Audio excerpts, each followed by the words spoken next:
अगर मैं आपसे कहूँ कि रोज की एक छोटी सी सफाई की आदत आपकी नमाज, आपका चेहरा और आपका आत्मविश्वास तीनों को चुपचाप कमजोर कर रही है, और हैरानी की बात, ज्यादातर मुस्लिम लड़कियां इसे अच्छी आदत समझकर करती हैं।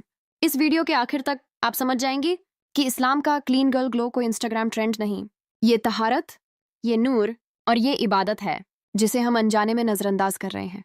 पाकीज़गी आदत नहीं, इबादत है। इस्लाम में सफाई कोई सिंपल रूटीन नहीं, ये ईमान का हिस्सा है।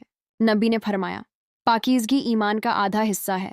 जरा खुद से पूछिए, जब आप खुद को साफ रखती हैं, क्या सिर्फ लोगों के लिए या उस अल्लाह के लिए जिसके सामने आप खड़ी होकर नमाज पढ़ती हैं? और यहाँ एक बात जो ज्यादातर लोग अवॉइड करते हैं, जब पाकीज़गी को लाइटली लिया जाता है तो सिर्फ बॉडी नहीं, नमाज का असर, दिल की हल्कापन और यहाँ तक कि चेहरे का नूर सब कम होने लगता है। असल इस्लामिक ग्लो मेकअप से नहीं, वो वहीं से शुरू होता है जहाँ तहारत होती है।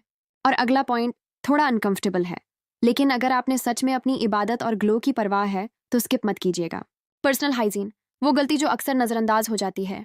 एक सच्चा सवाल, आप रोज वुजू करती हैं, लेकिन क्या पर्सनल हाइजीन पर भी उतना ही ध्यान होता है? इस्लाम हमें सिर्फ वुजू नहीं सिखाता, बल्कि सिखाता है सही वक़्त पर गुस्ल, साफ कपड़े और क्लीन अंडरगारमेंट्स, बदबू से बचाव, शरीर और बालों की पूरी सफाई। लेकिन यहाँ एक सटल बात, ये सब सिर्फ हैबिट्स नहीं, नियत भी होनी चाहिए। क्योंकि साफ शरीर आज खुशू के साथ इबादत, और जब बॉडी अनकंफर्टेबल हो तो सजदे में भी दिल भटकता है। और एक बात जो अक्सर भूल जाती हैं हम, खुशबू सिर्फ बाहर जाने के लिए नहीं, घर में भी साफ और फ्रेश रहना सुन्नत है। लेकिन अब जरा ठहरिए, जो चीज़ आप हर रोज़ इस्तेमाल करती हैं, वही चीज़ सबसे ज़्यादा जर्म्स छुपाए हुए हैं।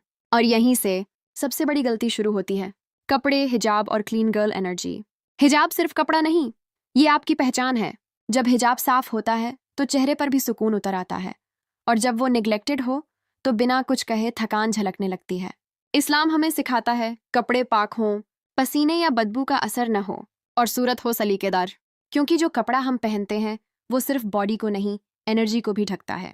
और एक हल्की सी मज़ेदार लेकिन बहुत सच्ची बात, एस्थेटिक तब तक एस्थेटिक नहीं जब तक वो साफ ना हो। कपड़ों की सफाई असर डालती है आपके आत्मसम्मान पर, आपके कॉन्फिडेंस पर, और हाँ, लोगों की नज़रों पर भी। लेकिन असली ग्लो किलर अभी सामने नहीं आया। वो आपके बैग में है, आपके हाथ में है, और अभी आपके फ़ोन में छुपा है। आसपास और दिल की सफाई, खामोश ग्लो किलर। आप बाहर से बिल्कुल साफ हो सकती हैं, लेकिन अगर आपका कमरा बिखरा हो, चादरें गंदी हों, और सुबह आंख खुलते ही उंगलियां मोबाइल ढूंढें, तो दिल कैसे सुकून में रहेगा? इस्लाम सफाई को सिर्फ जिस्म तक सीमित नहीं रखता, माहौल और दिल दोनों का पाक होना जरूरी है। क्योंकि गंदगी और बेचैनी चास दिल का भारी होना, और भारी दिल से इबादत भी हल्की हो जाती है। असल ग्लो अप महंगे प्रोडक्ट से नहीं शुरू होता, वो शुरू होता है जब आप कमरा साफ करती हैं, फ़ोन थोड़ी देर के लिए साइड रखती हैं, अल्लाह को याद करती हैं। और अब आता है आखिरी हिस्सा, जहां मैं बताऊंगी वो राज जो हर लड़की नहीं जानती, लेकिन जिसने समझ लिया उसका ग्लो कभी फेक नहीं होता। इस्लामी ग्लो अप का सबसे बड़ा राज, असली ग्लो का फॉर्मूला आसान है लेकिन गहरा है। साफ जिस्म, साफ कपड़े, साफ दिल। लेकिन जो चीज़ इन सब पर मुहर लगा देती है, तहज्जुद। जब रात की खामोशी में दुनिया सो रही होती है और आप खुद को पाक करके अल्लाह के सामने खड़ी होती हैं, वहीं से उतरता है नूर, सुकून और वो ग्लो जो किसी फिल्टर, किसी क्रीम या किसी तारीफ से नहीं मिलता। अगर आप सच में इस्लामी तरीके से ग्लो अप करना चाहती हैं तो एंड स्क्रीन पर आने वाली वीडियो द पावर ऑफ तहज्जुद जरूर देखिए।